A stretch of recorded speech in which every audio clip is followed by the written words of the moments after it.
ఏమండి నా స్టేజ్ అది కాదు.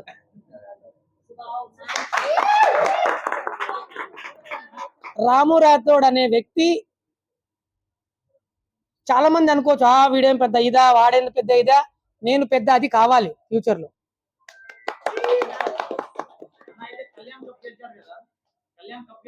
ఎస్, 100%. బికాస్ తన ఎఫర్ట్ కానివచ్చు, స్ట్రాటజీస్ కానివచ్చు, ప్రతి ఒక్కటి పర్ఫెక్ట్ గా ప్రతి ఒక్కటి టైంలో చేశాడు. లిటరలీ ఆ టాప్ 5 లో ఉన్న ప్రతి ఒక్కరు విన్నర్సే. ఈవెన్ నేనుంటే నేను కూడా విన్నర్నే. బికాజ్ అక్కడ చాలా మంది కష్టపడ్డారు. ఎందుకంటే మాకు ఇంత అన్నంలో మా అందరికి షేర్ చేసుకోవాలి. ఇంతే అన్నంలో కడుపుకు మార్చుకొని అసలు ప్రతి ఒక్కటి అక్కడ నిద్ర లేకుండా రాత్రింబవళ్ళు, అసలు ఆయాసం వచ్చినా ఏదొచ్చినా ప్రతి ఒక్కరు చాలా కష్టపడ్డారండి. నిజంగా వర్ణి అన్నకి ఇక్కడ ఇంజూర్ అయినా కూడా చాలా మందికి, లిటరలీ నా అదృష్టం ఏందో కానీ బిగ్ బాస్ హౌస్ లో ఇంజూర్ కాకుండా వచ్చినోడు నేను ఒక్కనే.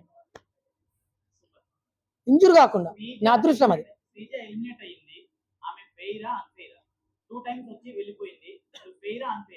Fair fair fair. చాలా లైక్ వెళ్ళిపోవడం అంటున్నారా, తను ఉన్న జెన్యూనిటీ అంటున్నారా, లేదంటే ఎస్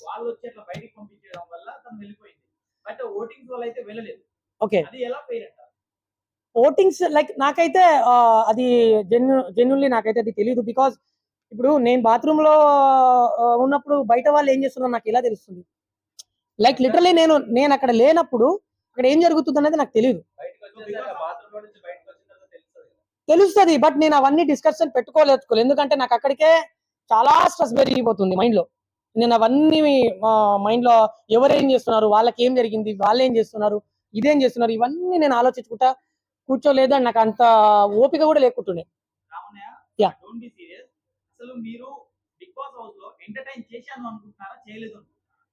100కి 100% నేను చేశా. మీరైతే చేశాను అనుకుంటున్నారు, మీరు 100% అన్నారు, మేము 200% ఉన్నాం. మీకు తెలియకుండా మమ్మల్ని ఎంటర్టైన్ చేశారు. సూపర్ సూపర్, హ్యాపీ కదా? 100కి 100% చేశా. నేను ఎర్లీ మార్నింగ్ నా వేకప్ ఎలా ఉంటుందంటే సాంగ్ బీజిఎం వినిపించిందంటే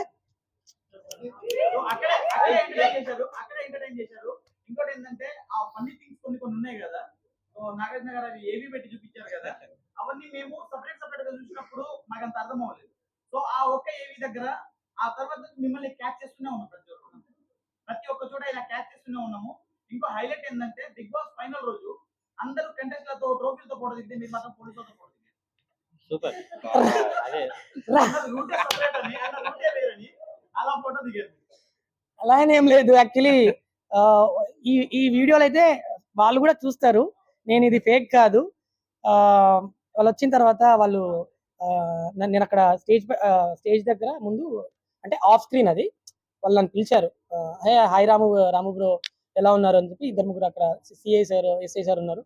అండ్ మన సార్ అడిషనల్ ఎస్పీ అనుకుంటాను సార్.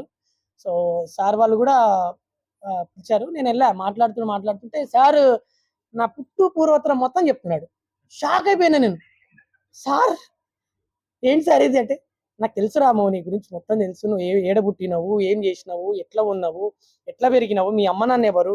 అడిషనల్ ఎస్పీ సార్ మాట్లాడుతుంటే లిటరలీ నాకు చెమటలు పట్టినాయి. సార్ ఇవన్నీ మీకు ఎలా చూస్తారంటే, నేను అక్కడే నేను చాలా సీనియర్ అక్కడ, నేను జాబ్ చేశాను అక్కడ వనపర్తి, బిజినపల్లి, మా మహబూబ్నగర్ లో తను వర్క్ చేశారంట. సో అక్కడ ఉన్న వాళ్ళు పోలీస్ వాళ్ళు ఎవరైతే సార్ వాళ్ళు ఎవరైతే ఉన్నారో వాళ్ళందరూ కూడా నా ఫ్యాన్స్ అంట. వాళ్ళ ఇంట్లో ప్రతి ఒక్క వాళ్ళు పిల్లలు కావచ్చు, వాళ్ళ పేరెంట్స్ కావచ్చు, రాను బొంబాయి కంటే వాళ్ళు కూడా ఇలా అంటున్నారు. వామ్మో, షాక్ అయినా నేను. అసలు నా సాంగ్ నన్ను ఎక్కడ తీసుకెళ్లి పెట్టేసింది అసలు అని చెప్పేసి నాకు లిటరలీ చాలా హ్యాపీగా ఫీల్ అవుతుంటా. అండ్ నేను ఒక పోస్ట్ లో కూడా పెట్టినా, నేను ఈ తెలుగు గడ్డ మీద పుట్టినందుకు చాలా చాలా చాలా గర్వపడుతున్నా. బికాజ్ ఒక తెలుగు పాట ప్రపంచం మొత్తం ఊపేసింది. ఎక్కడ మిస్ వరల్డ్స్, ఎక్కడ ఆఫ్రికన్స్, ఎక్కడ తెలంగాణ విలేజ్, కపిల్ శర్మ షో, ఇంకా చెప్పుకుంటే చాలా ఉన్నాయి. ఇంకొక షాకింగ్ న్యూస్ ఏంటంటే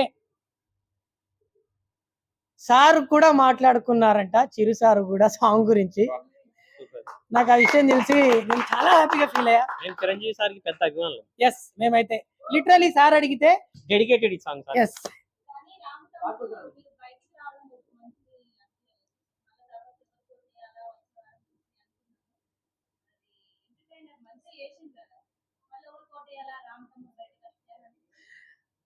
నాకు బిగ్ బాస్ దానికి నేను చాలా చాలా ఫీల్ అయ్యాను. ఎందుకంటే దాదాపు కోట్లలో జనాలు, అంత ఈజీ కాదు వాళ్ళకి సమాధానం చెప్పడం. కోట్లలో జనాలు నాకు రేపటి రోజు నేను మొత్తం ప్లీజ్ నేను మొత్తం కంప్లీట్ చేస్తాను. ఒక్కొక్కరికి నేను సమాధానం చెప్పాల్సి వస్తుంది. రేపు నేను బయటికి వెళ్ళిపోతే నా ఓన్ గా నాకు ఆ విషయం తెలుసు. నేను వాళ్ళ క్వశ్చన్ కి నేను ఆన్సర్ ఇవ్వగలగాలి. కానీ నన్ను ప్రేమించే వ్యక్తులు నాకు సపోర్ట్ చేసే వ్యక్తులు ఖచ్చితంగా అర్థం చేసుకునే మైండ్ సెట్ తో కలిగి ఉన్న వాళ్ళే ఉంటారు అని చెప్పి నేను ప్రగాఢ నమ్మకంతో నేను బయటకు వచ్చిన. సో ఆ విషయాన్ని నేను నమ్మే ఉన్నా అండ్ ఇప్పుడు కూడా నమ్ముతున్నా. ప్రతి ఒక్కరికి నేను శిరస్సు వంచి థ్యాంక్ యూ చెప్పుకుంటున్నా అండ్ సారీ సేమ్ టైం. ఇక ముందు అలాంటి విషయాలలో మిమ్మల్ని ఎప్పుడు నొప్పియను. ఖచ్చితంగా నా తరపున ఎంటర్టైన్మెంట్ ఉంటూనే ఉంటుంది. సో నెక్స్ట్ మీకోసం సాంగ్ అయితే రెడీ అవుతుంది నా ఛానల్లో. అది చాలా చాలా చాలా బాగుండబోతుంది సాంగ్ కూడా. ఎస్,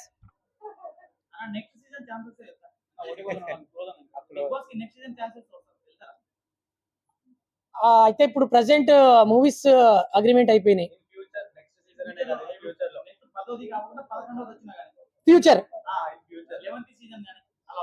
ఫ్యూచర్ పాస్ట్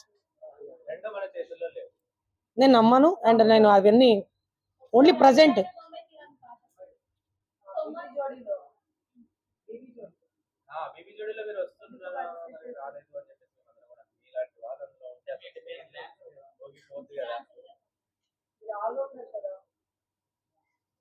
బీబీ జోడీలో నేను ఎందుకు లేను, అది మీ క్వశ్చనా?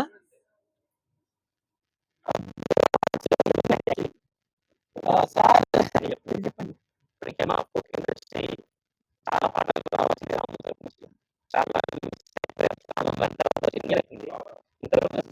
కానీ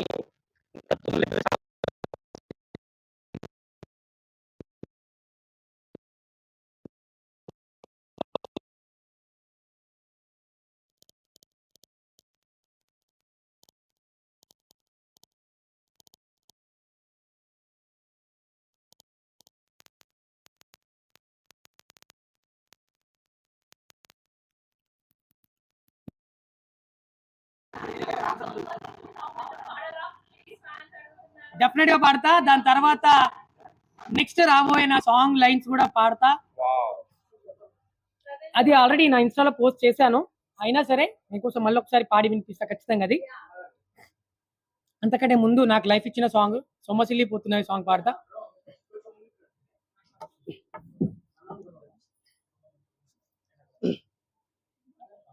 సొమ్మసిల్లిపోతున్నావే ఓ సిన్నారాములమ్మ, చెమ్మగిల్లి ముద్దియవే చూపించవే నాపై ప్రేమ, నల్ల నల్లని కళ్ళతో నాజూకు నడుముతో నన్నాగమే చేస్తివే, గుండె గాలిలో తేలుతూ ఆరాటలాడుతూ నీ ఒళ్ళనే వాలనే చుట్టూ దిప్పుకున్నావే ఓ సిన్నారాములమ్మ, చెమట సుక్కోల దిసయ్యకే ఈ సిర కొంగుకే ముడివయ్యవే. Thank you. యాక్చువల్లీ సాంగ్ చెప్పాలంటే లిటరలీ నాకు 7 days నుంచి లిటరలీ